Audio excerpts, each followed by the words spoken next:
Ninh Bình là một địa điểm du lịch nổi tiếng có phong cảnh thiên nhiên đẹp ngỡ ngàng, bởi sông núi nước non hùng vĩ, các di tích được UNESCO công nhận là di sản thế giới, và đã được các nhà làm phim nhiều lần chọn mặt gửi vàng, trong đó có cả Hollywood. Những năm gần đây, Ninh Bình càng chứng tỏ được sức hút, bởi lẽ khách du lịch từ các nơi trên thế giới ghé thăm ngày một nhiều thêm. Trong video này, Driving 4K sẽ review chi tiết nhất lịch trình, kinh phí và tất cả các điểm đáng ghé thăm cho chuyến du lịch quần thể danh thắng Tràng An Ninh Bình 2 ngày 1 đêm. Ninh Bình luôn mang một nét đẹp rất riêng đến với du khách vào mỗi thời điểm khác nhau trong năm. Do vậy, lúc nào bạn cũng có thể sắp xếp lịch trình ghé thăm nơi đây.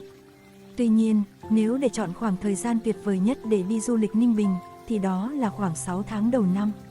Thời điểm mùa xuân, tiết trời Ninh Bình 3 tháng đầu năm rất mát mẻ, trong lành và xen chút se lạnh của những ngày đầu xuân. Vào lúc này, bạn sẽ có dịp vừa đến khám phá thắng cảnh Ninh Bình, vừa tham gia các lễ hội mùa xuân. Mùa hè, từ tháng 4 đến tháng 6, chính là thời điểm vàng để du lịch Ninh Bình. Dưới cái nắng chói chang mùa hè, cùng những làn gió mát rượi, bạn sẽ thỏa sức tung hoành mọi ngóc ngách của Ninh Bình, đặc biệt là có những tấm ảnh có 102 với vùng đất này. Hiện nay có rất nhiều phương tiện di chuyển thoải mái và tiện lợi để đưa bạn đến Ninh Bình, như xe khách, tàu hỏa và xe cá nhân. Theo kinh nghiệm của Driving 4K, bạn nên khám phá Ninh Bình bằng xe máy để có thể chiêm ngưỡng trọn vẹn nhất nét đẹp nơi đây. Tuy nhiên, nếu bạn chưa tự tin vào tay lái, hay muốn một phương tiện di chuyển thoải mái hơn, thì bạn chỉ cần ra bến xe Giáp Bát, bến xe Mỹ Đình, hoặc liên hệ với những nhà xe limousine để đặt xe. Sau đó có thể thuê xe máy tại Ninh Bình để thuận tiện di chuyển. Một số mức giá vé xe và giá thuê xe máy cho bạn tham khảo. Giá vé xe khách khoảng 80.000 một người, giá vé limousine 180.000 một người, giá vé tàu hỏa tới Ninh Bình là 120.000. Giá thuê xe máy tại Ninh Bình từ 100.000 tới 130.000 một ngày. Chỗ nghỉ cũng là nhu cầu thiết yếu, nếu bạn quyết định dành 2 ngày 1 đêm để khám phá cảnh đẹp của Ninh Bình. Bạn có thể chọn những khách sạn quanh trung tâm thành phố để thuận tiện cho quá trình ăn uống, đi lại khi khám phá Ninh Bình. Ngoài ra bạn có thể trải nghiệm loại hình lưu trú mới như nhà nghỉ, homestay quanh khu vực Tràng An để tận hưởng không khí mát lạnh giữa núi đá Ninh Bình. Tất cả các loại hình lưu trú này đều có mức giá bình dân, dao động từ 200.000 tới 400.000 với từng tiêu chuẩn phòng ở khác nhau. Lịch trình du lịch Ninh Bình 2 ngày 1 đêm từ Hà Nội. Ngày 1, Hà Nội, khu du lịch Tràng An, chùa Bái Đính. 6 giờ, lấy điểm xuất phát từ thủ đô Hà Nội. Bạn có thể nạp năng lượng bằng những món ăn sáng ở Hà Thành như xôi, bánh mì, phở bò, bún thang. Quãng đường từ Hà Nội tới Ninh Bình rất dễ đi, các bạn chỉ cần đi thẳng trục đường Giải Phóng, quốc lộ 1A, khoảng 90 km là sẽ tới trung tâm thành phố Ninh Bình. 6 giờ 15 đến 9 giờ, di chuyển đến khách sạn đã đặt trước tại Ninh Bình, check-in phòng, hoặc gửi lại hành lý tại Lễ Tân. Nếu di chuyển bằng các phương tiện công cộng, bạn có thể thuê xe máy ngay tại khách sạn mình nghỉ, để thoải mái vi vu khắp nẻo đường và tận hưởng cảnh đẹp Ninh Bình nhé. 9 giờ 30 tới 12 giờ, khám phá di sản thế giới Tràng An, tiên cảnh chốn nhân gian.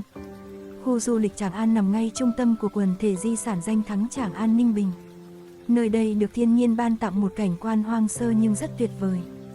Vẻ đẹp của những núi đá vôi, các hang động và dòng sông quanh co uốn lượn chắc chắn sẽ khiến bạn phải thốt lên câu trầm trồ đó. Giá vé tham quan Tràng An là 250.000 một người, đã bao gồm vé đi đò và phí các danh lam. Quần thể di sản văn hóa và thiên nhiên Tràng An nằm trên địa bàn nhiều huyện của tỉnh Ninh Bình. Đây là di sản kép được UNESCO công nhận là di sản thế giới. Quần thể di sản này gồm liên khu danh thắng Tràng An, Tam Cốc, Bích Động, Cố đô Hoa Lư, rừng đặc dụng Hoa Lư. Trong quần thể ấy, Cố đô Hoa Lư tọa lạc ở phía Bắc, Tam Cốc Bích Động nằm ở phía Nam, còn khu du lịch Tràng An nằm ở vị trí trung tâm.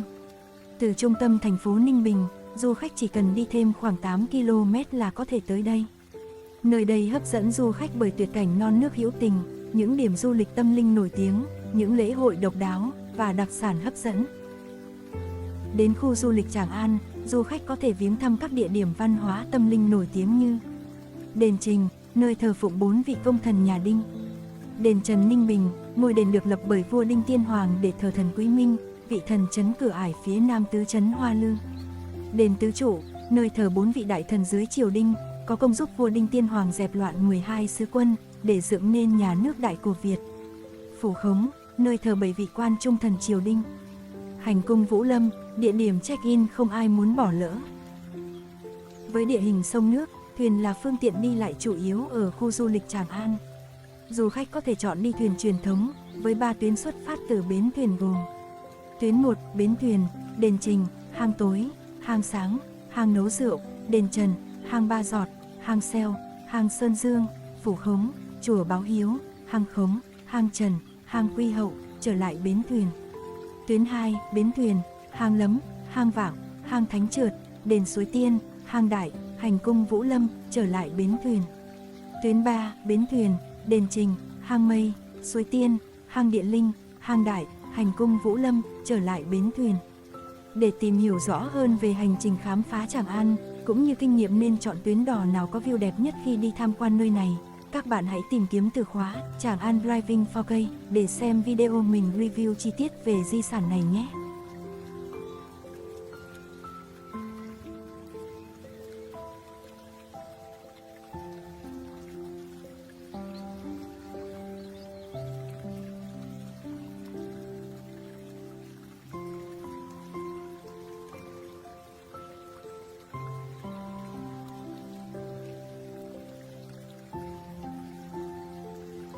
Từ 12 giờ tới 13 giờ 30, ăn trưa và nghỉ ngơi chuẩn bị lịch trình buổi chiều.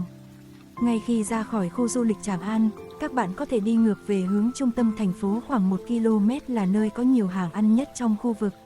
Tại đây có tới hàng trăm quán dê Ninh Bình, một đặc sản không thể nào bỏ qua khi tới du lịch vùng núi đá Cố Đô. 13 giờ 30 tới 16 giờ 30, check-in chùa Bái Đính, công trình Phật giáo độ sộ nhất của đất nước hình chữ S. Giữa khung cảnh núi non trùng điệp, với hơn 1.000 năm tuổi, chùa Bái Đính được mệnh danh là đệ nhất danh thắng tâm linh ở Ninh Bình. Khi leo lên tới đoạn cao nhất của chùa, bạn sẽ được phóng tầm mắt ngắm nhìn toàn cảnh non nước hùng vĩ siêu đẹp của Ninh Bình. Bạn sẽ có cơ hội tận hưởng những phút giây tĩnh lặng và thư giãn khi đến ngôi chùa cổ này đấy.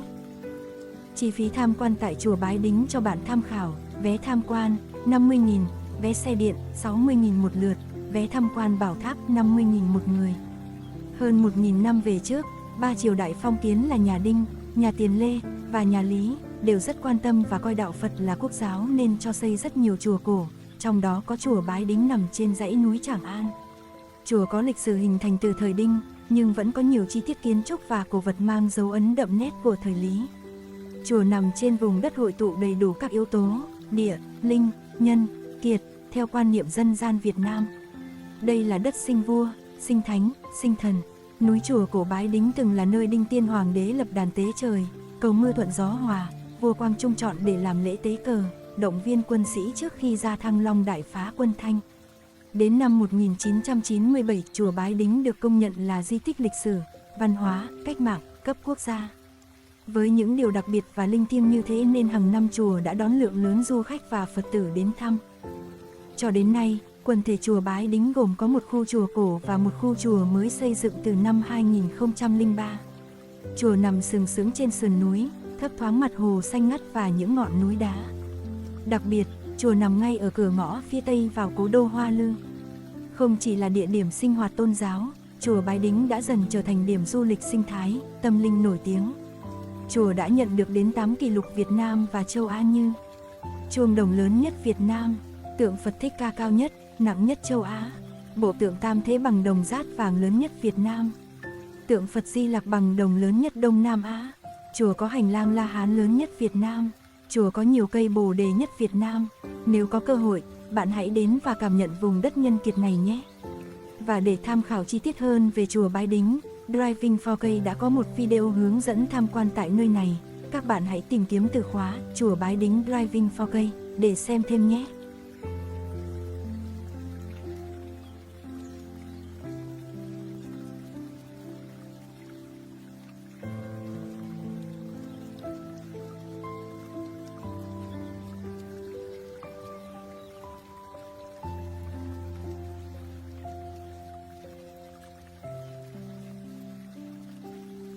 Chùa Bái Đính cổ có lịch sử hơn 1.000 năm, tọa lạc trên một ngọn núi cao thuộc xã Gia Sinh, huyện Gia Viễn, Ninh Bình.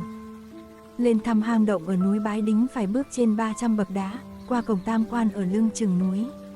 Lên hết dốc là tới ngã ba, bên phải là hang sáng thờ Phật và thần, bên trái là động tối thờ mẫu và tiên. Chùa Bái Đính Cổ cách Điện Tam Thế Chùa Bái Đính 800 mét. Không chỉ có lối kiến trúc cổ độc đáo, đây còn là ngôi chùa có ý nghĩa quan trọng trong lịch sử Phật giáo Việt Nam.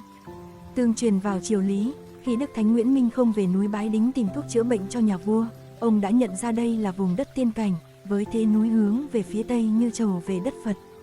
Rừng núi mênh mông ở đây với muôn vàn cây thuốc quý, do đó ông đã quyết định dừng chân và xây chùa tại đây. Khi lên vãn cảnh chùa, vua Lê Thánh Tông đã tặng một bài thơ chữ Hán, ca ngợi vẻ đẹp nơi đây. Bài thơ có câu dịch: Đính Sơn danh tiếng thật cao xa, che chở kinh thành tự thừa xưa, nhân kiệt địa linh nên vượng khí, núi thiêng cảnh đẹp vững sơn hà. Trong kháng chiến chống Pháp, Nhật, chùa là căn cứ cách mạng quan trọng ở miền Bắc. Năm 1997, chùa Bái Đính Cổ đã được công nhận là di tích lịch sử, văn hóa, cách mạng, cấp quốc gia. 17 giờ, thưởng thức các món đặc sản Ninh Bình và về khách sạn nghỉ ngơi, chuẩn bị cho chuyến khám phá ngày hôm sau. Hãy ghé các quán dê Ninh Bình và thưởng thức món ngon từ thịt dê như dê tái chanh, dê xào lăn, dê nhúng mẻ, dê hấp, dê xào xả ớt, tiết canh dê, lẩu dê. Nhìn chung, tất cả các quán dê tại Ninh Bình đều có giá cả và chất lượng khá tương đồng. Giá của mỗi món dê tại đây thường dao động từ 180 tới 200 nghìn. 20 giờ, vui chơi và mua sắm các sản vật địa phương làm quà cho người thân tại phố cổ Hoa Lư. Không gian tại phố cổ Hoa Lư vô cùng rộng lớn, được chia thành hai khu vực, là nơi giới thiệu sản phẩm và khu ẩm thực. Khung cảnh nơi đây được thiết kế dựa trên nét văn hóa truyền thống của đất nước ta vào thế kỷ thứ 10 nên vô cùng cổ kính, uy nghi. Phố cổ Hoa Lư miễn phí vé vào cổng cho tất cả các du khách, các bạn chỉ cần gửi xe tại bãi trông giữ và tự do tham quan nơi này. Vào các dịp lễ, nơi đây tập trung cực kỳ đông người dù chỉ là địa điểm mới toanh. Theo kinh nghiệm du lịch Ninh Bình, thì ở đây dù là sáng hay tối view vẫn vô cùng xịn, nên bạn có thể tha hồ check-in sống ảo mỗi khi có dịp rảnh. Ánh sáng lung linh của các đèn lồng treo tại đây càng gia tăng thêm phần cổ kính, xưa cũ cho địa điểm này. Khu vực ẩm thực tại phố cổ Hoa Lư là địa điểm bạn có thể thưởng thức những món ăn truyền thống ngon và đậm đà hương vị. Trong danh sách đó, không thể bỏ qua các đặc sản như bánh mật, bánh nếp, bánh chưng, bánh gai, bánh dày. Bên cạnh các món ăn địa phương, khu ẩm thực còn có đa dạng các món ăn vặt hấp dẫn quen thuộc như chân gà, bánh bao, nem chua rán, gà rán. Hãy mang một chiếc bụng đói đến đây để thưởng thức các món ăn ngon bạn nhé. Phố cổ Hoa Lư sẽ mở cửa từ 14 giờ tới 23 giờ hàng ngày. Những trò chơi dân gian thú vị sẽ diễn ra từ 19 giờ đến 23 giờ hàng ngày. Khi đến phố cổ Hoa Lư, bạn không thể bỏ qua hoạt động ngồi thuyền và thả hoa đăng ước nguyện. Đặc biệt, khi ngồi trên thuyền, bạn có thể thả dáng để có những bức ảnh xinh lung linh dưới ánh đèn huyền ảo và cảnh vật đặc sắc hai bên sông. Khi thuyền ra đến giữa hồ, bạn có thể thả những chiếc đèn hoa đăng ước nguyện của mình để cầu mong điều ước thành hiện thực.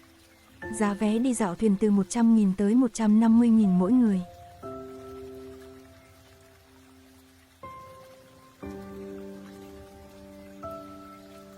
Ngày 2, hang múa, cố đô Hoa Lư, tuyệt tình cốc. 6 giờ, còn gì tuyệt vời hơn khi thức giấc giữa vùng núi đá Ninh Bình, đi dạo, ăn sáng và tận hưởng không khí trong lành của vùng đất này. 7 giờ đến 9 giờ 30, tham quan hang múa, Vạn Lý Trường Thành của Ninh Bình. Dù xen giữa nhiều địa điểm danh lam thắng cảnh nổi tiếng ở Ninh Bình như chùa Bái Đính, quần thể danh thắng Tràng An, Tam Cốc Bích Động, cố đô Hoa Lư, nhưng hang múa vẫn sở hữu nét đẹp riêng đầy nổi bật của mình. Có thể hang múa không nổi tiếng bằng Tràng An hay Tam Cốc Bích Động, nhưng nơi đây vẫn chiếm trọn được tình cảm trong lòng du khách và được yêu ái lựa chọn trong list những địa điểm sống ảo Ninh Bình. Hang múa có hình quả chuông lớn úp ngược, rộng khoảng 800 mét vuông. Từ phía dưới chân núi, có thể thấy rõ được những bậc đá trắng dẫn lối đến đỉnh núi. Từ xa, 486 bậc thang nối nhau, giống như Vạn Lý Trường Thành thu nhỏ. Hai bên bậc thang là những đường trang trí công phu trên đá, với hình rồng hoặc phượng được chạm khắc, đúng với hình tượng của chúng trong nghệ thuật thời Trần, rất sắc nét và đẹp mắt. Cảm giác tuyệt nhất là khi bạn leo được đến đỉnh núi, đứng từ đây bạn có thể chiêm ngưỡng được quang cảnh thiên nhiên hùng vĩ, những đồng lúa vàng bạt ngàn trải dài ở Tam Cốc. Hang múa cũng rất nổi tiếng, vì đây là địa điểm chụp ảnh cưới ở Ninh Bình, được khá nhiều các bạn trẻ lựa chọn. Với gần 500 bậc thang, nghe có vẻ không quá nhiều, nhưng khi tới nơi và leo thử, các bạn sẽ hiểu cảm giác mệt bở hơi tai. Tuy nhiên không vì thế mà hành trình chinh phục đỉnh hang khó khăn đâu nhé. Bù lại thì khung cảnh ngoạn mục trên đường leo núi siêu đẹp, động lực cho các bạn để tiếp tục leo đó. Và càng lên cao, cảnh sắc thiên nhiên còn ấn tượng hơn nhiều lần. Các núi đá vôi sừng sững phủ rêu xanh, bầu trời thì có màu xanh biếc, và bên dưới thì có những dòng nước chảy quanh những mỏm đá, đẹp mê hồn.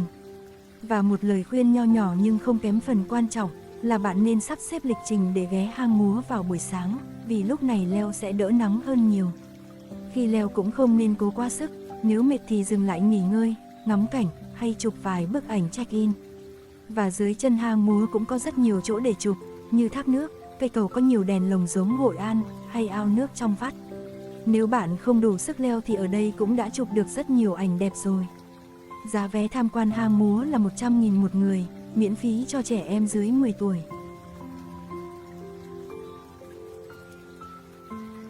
10 giờ đến 12 giờ, về lại khách sạn nghỉ ngơi sau chuyến trekking hang múa tốn khá thể lực. 12 giờ, trả phòng khách sạn, đi ăn trưa và tiếp tục hành trình khám phá Ninh Bình 2 ngày 1 đêm. Các bạn có thể gửi hành lý lại sảnh khách sạn để thuận tiện hơn trong quá trình tham quan buổi chiều. 12 giờ tới 13 giờ, lấp đầy chiếc bụng đói bằng các món ăn đặc sản tại Ninh Bình. Một số món ăn nổi tiếng bạn không nên bỏ qua như dê núi Ninh Bình, cơm cháy ruốc, mắm tép, xôi trứng kiến, rượu cần nho quan, cá kho gáo, gỏi cá nhạch Kim Sơn. Mỗi món đều được chế biến từ những nguyên liệu quen thuộc và tươi ngon, kết hợp cùng cách làm riêng từ người dân bản địa, tạo nên hương vị độc lạ khiến khách du lịch nhớ mãi không quên. 13 giờ tới 14 giờ 30, ghé thăm Tuyệt Tình Cốc, nét đẹp hoang sơ và kỳ vĩ giữa lòng Tràng An. Tuyệt Tình Cốc Ninh Bình hiện đang là điểm du lịch nổi tiếng và được nhiều du khách ghé thăm hàng năm. Tên chính thức của khu du lịch này là Động Am Tiên. Nơi đây sở hữu vẻ đẹp hoang sơ của thiên nhiên, xen lẫn một chút lãng mạn, khiến bất kỳ ai cũng phải xao xuyến ngay lần đầu nhìn thấy. Nếu bạn đang tìm một nơi yên bình để thư giãn, tránh xa sự xô bồ của cuộc sống, thì đây chắc chắn sẽ là lựa chọn lý tưởng. Tọa lạc tại thị xã Trường Yên, huyện Hoa Lư, Ninh Bình, trong quần thể di tích Cố đô Hoa Lư. Tuyệt Tình Cốc tại Ninh Bình là điểm du lịch khá thuận lợi cho việc di chuyển tham quan của du khách, chỉ cách đền Vua Đinh Tiên Hoàng khoảng 400 mét và dọc theo hướng Tràng An. Để có thể vào trong và ngắm nhìn cảnh vật nơi đây, du khách cần đi qua đường hầm. Đây cũng là lý do tạo nên không gian cách biệt với sự xô bồ, đông đúc, tạo nên trải nghiệm yên bình cho khách du lịch. Không chỉ nổi tiếng với vẻ đẹp tự như tiên cảnh, nơi đây còn ẩn chứa câu chuyện lịch sử kỳ bí vào thời vua Đinh Tiên Hoàng. Vẻ đẹp từ mặt nước hồ trong xanh, kết hợp các ngọn núi hoang sơ, kỳ vĩ, tạo nên bức tranh non nước hữu tình rất cuốn hút. Khi đến điểm du lịch Tuyệt Tình Cốc tại Ninh Bình, bạn còn được lắng nghe nhiều câu chuyện khai quốc hào hùng và thoải mái check-in trong không gian ấn tượng. Ngoài ra, trong Tuyệt Tình Cốc có một vài quán cà phê phục vụ du khách. Tận hưởng loại thức uống yêu thích giữa không gian đẹp tựa chốn tiên thì còn gì chiêu bằng đúng không nào? Để vào được bên trong điểm tham quan, bạn cần mua vé với mức giá 50.000 một người. Ngoài ra, bạn cũng có thể thuê xe đạp ngay tại cổng khu du lịch với giá 50.000 để đạp xe thư giãn trong khuôn viên Tuyệt Tình Cốc. –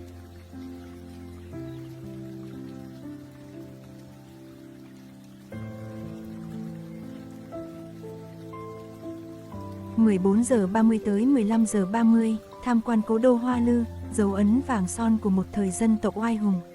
Là một trong 4 vùng lõi của quần thể danh thắng Tràng An, Cố đô Hoa Lư là điểm đến đậm đà giá trị văn hóa và lịch sử dân tộc.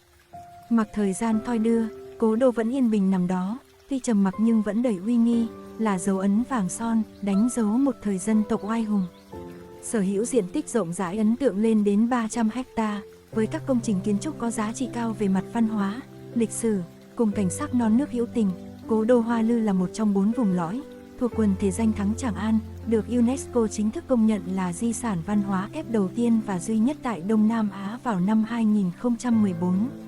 Cố đô cũng là một trong những điểm tham quan tại Ninh Bình được nhiều người yêu thích bậc nhất hiện nay. Vé tham khu di tích Cố đô Hoa Lư là 20.000. Tại cổng vào, bạn cũng có thể thuê xe đạp với mức giá 50.000. Cố đô Hoa Lư là đế đô đầu tiên của nước ta, tồn tại trong 42 năm. Mảnh đất này là nơi đã chứng kiến sự nghiệp dựng nước và giữ nước oai hùng của 12 năm triều Đinh, Từ năm 968 tới năm 980, 29 năm Triều Tiền Lê, từ năm 980 đến năm 1009, và đầu nhà Lý, từ năm 1009 đến năm 1010. Với địa thế đồi núi trùng điệp, bao bọc xung quanh vành đai kinh đô, như tấm bình phong vững chãi, cùng dòng Hoàng Long uốn khúc, và cánh đồng nho quan, gia viễn với hào sâu. Hoa Lư là vùng đất có giá trị cao về mặt quân sự. Chính tại vùng đất này, năm 968, Đinh Bộ Lĩnh đã dẹp loạn 12 sứ quân, lên ngôi hoàng đế, lập ra nước Đại Cổ Việt oai hùng. Và Hoa Lư trở thành trung tâm chính trị, đồng thời là đế đô đầu tiên của nước ta. Đến thời vua Lý Thái Tổ, ông đã đưa ra quyết định rời đô lịch sử, và Hoàng thành Thăng Long chính là nơi được lựa chọn khi nhận ra kinh đô Hoa Lư chật hẹp, khó mở mang thành đô, và không phù hợp với vị thế đất nước lúc bấy giờ. Chính quyết định mang tính chất lịch sử này đã kết thúc những tháng ngày Hoa Lư là vùng đất cố đô của nước ta. Tuy nhiên, hệ thống triều đình và cơ sở vật chất của Hoàng thành Thăng Long lúc bấy giờ đều thừa hưởng từ kinh đô Hoa Lư ngày trước. Tuy sau này các vua không sinh sống tại đây nữa, nhưng cố đô Hoa Lư vẫn tiếp tục được xây dựng những công trình kiến trúc kiên cố, với đền, chùa, đền thờ, và được bảo tồn cho đến tận ngày nay. 16 giờ, quay lại khách sạn lấy hành lý, kết thúc hành trình khám phá mảnh đất Ninh Bình 2 ngày 1 đêm và trở về Hà Nội. Trên đây là toàn bộ lịch trình du lịch Ninh Bình 2 ngày 1 đêm mà Driving 4K muốn giới thiệu tới các bạn. Với toàn bộ các điểm tham quan kể trên, chi phí cho chuyến đi lần này chỉ khoảng 1.500.000 tới 2 triệu đồng một người. Nếu video này hữu ích, đừng quên để lại một lượt like và chia sẻ video này tới những người bạn của mình để ủng hộ Driving 4K nhé. Hãy bấm đăng ký kênh để xem thêm nhiều video du lịch Việt Nam hơn nữa. Xin cảm ơn và hẹn gặp lại.